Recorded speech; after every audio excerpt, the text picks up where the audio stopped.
Some major breaking baseball news in the big leagues. Pete Alonso agreeing to a 5-year, $155 million deal with the Orioles.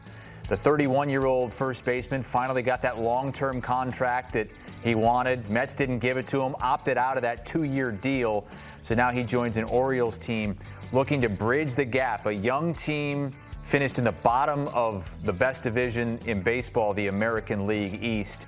And it's another blow for the Mets. Back-to-back days, they lose a star. Edwin Diaz yesterday, Pete Alonso today. All right, let's go to Julian McWilliams and Will Middlebrooks. Julian, I'll start with you because you're in Orlando where the winter meetings have been taking place. How in the world did the Orioles pull this off? Because we know a lot of teams wanted Pete Alonso. How did they get this done, and what does it do for him? It's fascinating, right? Because you look at this team and you're saying, wow, like this was the team that 2 years ago, like they were on top of the mountain. I was there when they clinched and they won a division against the Red Sox, and you're thinking, wow, like this team has a lot in the tank. And then all of a sudden last year happens and they're in the cellar.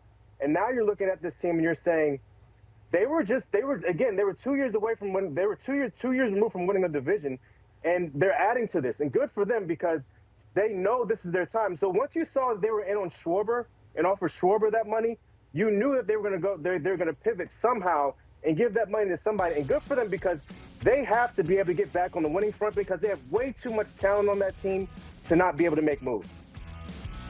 Yeah, I'm with Julian there. I mean, this is a team, like he said, we looked at as ahead of schedule three or 4 years ago as they stopped losing 90-plus games a year.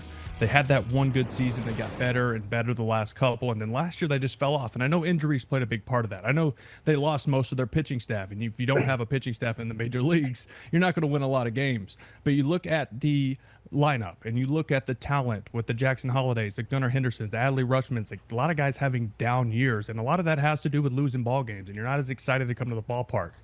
Well, now Pete Alonso is going to slide right in that 4-hole, right between Gunnar Henderson and Adley Rutschman. And there's going to be Adley Rutschman's probably going to have a much better year now. He's going to get Gunnar Henderson's going to have an even better year. He's going to get even more pitches to hit because of the power potential, the 264 homers over the last 7 seasons behind him in that lineup. This is kind of what they were missing too, right? They didn't have a lot of pop. They had 3 guys lead the team with 17 homers last year. Let's not forget they added Taylor Ward as well. Right? That's going to add a lot of pop to this lineup and maybe what they were missing offensively. Yeah, Will, you played in the American League East. You cover the American League East on a daily basis. You know what a meat grinder that is, of course, with the Red Sox and Yankees and the Blue Jays, you know, a fingertip away from winning the World Series. What does this do for the Orioles in that division, and how much more do you think they need to do to really become a contender? Well, their pitching staff's got to get healthy, number one. I mean, look at the Kyle Bradishes. They lose Grayson Rodriguez in a trade. They have to pitch, number one. But this is a lineup that we've been talking about for years is going to always score runs, and they haven't done it a lot over the last, we'll say, year and a half, which injuries, youth, growing pains, whatever that may be. But this is a race to keep up with the Joneses in the AL East, right? We know what Toronto did last year, and they keep getting better, adding Dylan Cease. The Boston Red Sox right now have some work to do. I feel like now that they were in on Schwarber, in on Alonso, didn't get those guys. You're looking at Alex Bregman, like, are you going to come back to us? Is there a Bo Bichette move? Or do they go overseas to Japan and get some of those guys who've been posted?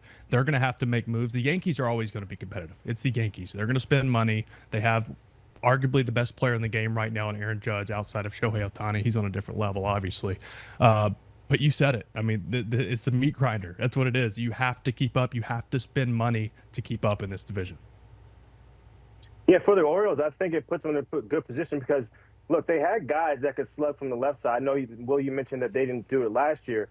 But normally they had guys that could slug from the left side. They never really had that pop from the right side, right? They tried to go out and get Tyler O'Neill this year. Obviously, he's a guy that's dealt with injuries throughout his career and dealt with injuries this year. Now you add Pete Alonso to the middle of their order. That's a little bit different, right? That's a guy that you know is known to slug, known to drive in runs, and that's been what they were missing. And then you look at the AL East. I agree with Will. Like, the Red Sox are now on the clock. Like, it's time for them to push the button and go now because teams are adding. You have obviously the Yankees haven't done anything, but the Blue Jays have added and have been serious about winning. The Orioles have been serious about winning. And teams are now seeing it as their window to win, right? And the Toronto got a taste of it. The Orioles got a taste of it 2 years ago, and they got a taste of disappointment last year, and they saw how quickly things can dissipate. The Red Sox got to get going, and I'll be fascinated to see what moves they make, because as you all mentioned, it is a meat grinder to get through that division. It's one thing to not be adding. It's another to be losing. And the Mets are losing star players here. Now, there's a report that they did not even offer Pete Alonso because he was going to get far more elsewhere than the Mets were willing to offer. But, Julian, yesterday they lose Edwin Diaz. What are the Mets doing at this point?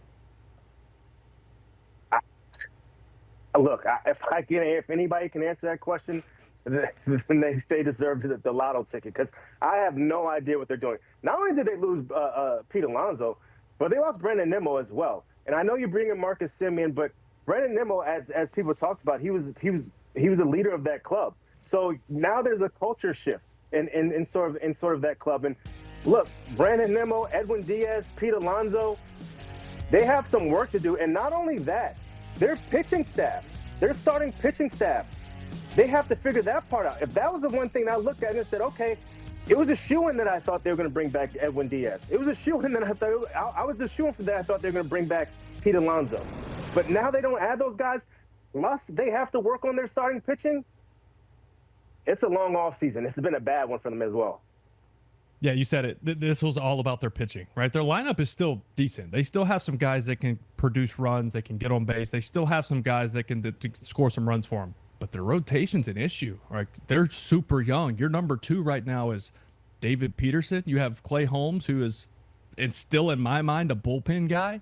Kodai Senga dealt with injuries. Sean Manaea dealt with injuries. There's a lot of question marks, and we hit on this earlier in this segment. If you can't pitch, if you don't have a good rotation in this game, you're going nowhere, especially in that division. We talk about the AL East. The NL East is just as tough. And now you got a big question at first base if you're the Mets as well. I know the pitching staff, there's more holes to fill there and more question marks there. But when you look at the best available free agents, you see one in that number 6 position, Julian. Is that something that the Mets really need to zero in on now?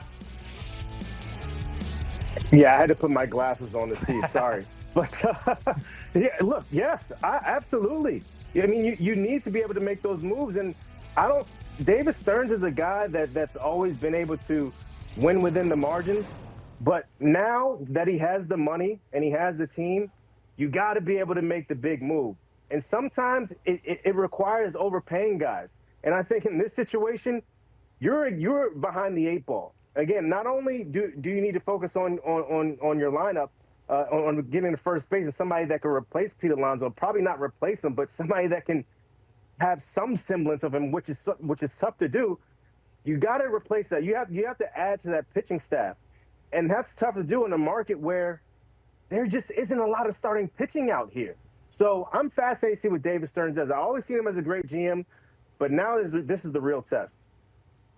Yeah, I'm with you, Julian. I like David Stearns. I was with him over when I spent a year in Milwaukee. Great guy, knows baseball, knows the in and outs. But this is not Milwaukee. This is the New York Mets, and you've been given all this money, right, throughout the last few years, and the Mets haven't made anything of it. So what's the new equation? What is the new recipe? It's probably not Mark Vientos at first base, right? You need to show your fan base, for one thing, that you're going to spend money, and just because Alonso's gone, you're not putting up the white flag.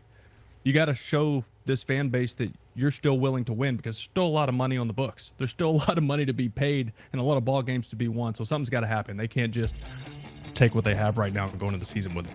See Alonso now at $31 million a year in AAV, second only to Vlad Guerrero Jr. Pete Alonso, the newest member of the Baltimore Orioles, who are 22-1 to win the World Series. But look at all the American League East teams they're behind. The Blue Jays, who almost won it, the Red Sox, who were a playoff team last year, and of course the Yankees, who are the favorites in the American League. Our free agent tracker is live at CBSSports.com as the winter meetings continue in Orlando.